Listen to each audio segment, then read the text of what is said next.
गरुड़ और मेंढक की कहानी। गरुड़ और मेंढक में गहरी मित्रता हो गई थी। दोनों हमेशा साथ रहते, बातें करते और एक दूसरे से कभी कोई बात नहीं छुपाते थे। एक दिन दोनों नदी के किनारे एक बड़े वृक्ष पर बैठे बातें कर रहे थे। तभी एक यमदूत उधर से गुजरा। उसने मेंढक को देखा और मुस्कुराया। गरुड़ और मेंढक ने उसे नजरअंदाज किया और अपनी बातें करने लगे।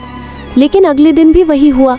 दोनों मित्र बातें कर रहे थे कि तभी वही यमदूत फिर वहां से गुजरा और मेंढक को देखकर मुस्कुराया। इस बार मेंढक को शंका हुई। उसने गरुड़ से कहा, मित्र, कल भी उस यमदूत ने मुझे देखकर मुस्कुराया था और आज भी वैसा ही किया। मुझे लगता है मेरी मृत्यु निकट है।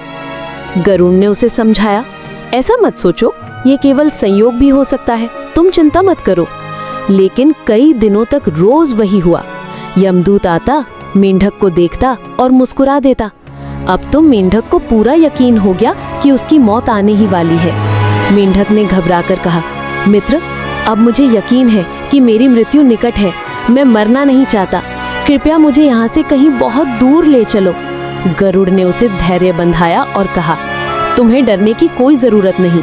मैं तुम्हें इतनी दूर ले जाऊंगा कि वो यमदूत तुम्हें कभी ढूंढ ही ना पाए। गरुड़ ने मेंढक को अपनी पीठ पर बैठाया और जंगल से बहुत दूर हिमालय के पर्वतों के पार कैलाश पर पहुंचा दिया। दोनों को लगा कि अब कोई खतरा नहीं है। लेकिन जैसे ही वे एक गुफा तक पहुंचे, वहां वही यमदूत पहले से मौजूद था। उसने मेंढक को देखते ही उस पर पाश डाल दिया और उसके प्राण निकाल लिए। गरुड़ स्तब्ध रह गया। गरुड़ ने क्रोधित होकर यमदूत से पूछा, तुमने इसे यहाँ मार दिया, लेकिन बताओ, तुम रोज इसे देखकर मुस्कुराते क्यों थे?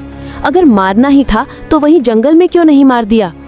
यमदूत ने शांति से उत्तर दिया, मेंढक की मृत्यु इसी स्थान पर और इसी समय लिखी थी, इसलिए मैंने यहीं उसके प्राण लिए।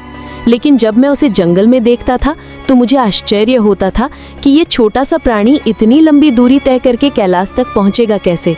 यही सोचकर मैं मुस्कुरा देता था। लेकिन भाग्य देखो, इसके परम मित्र ने ही इसे अपनी पीठ पर बैठाकर यहाँ पहुंचा दिया।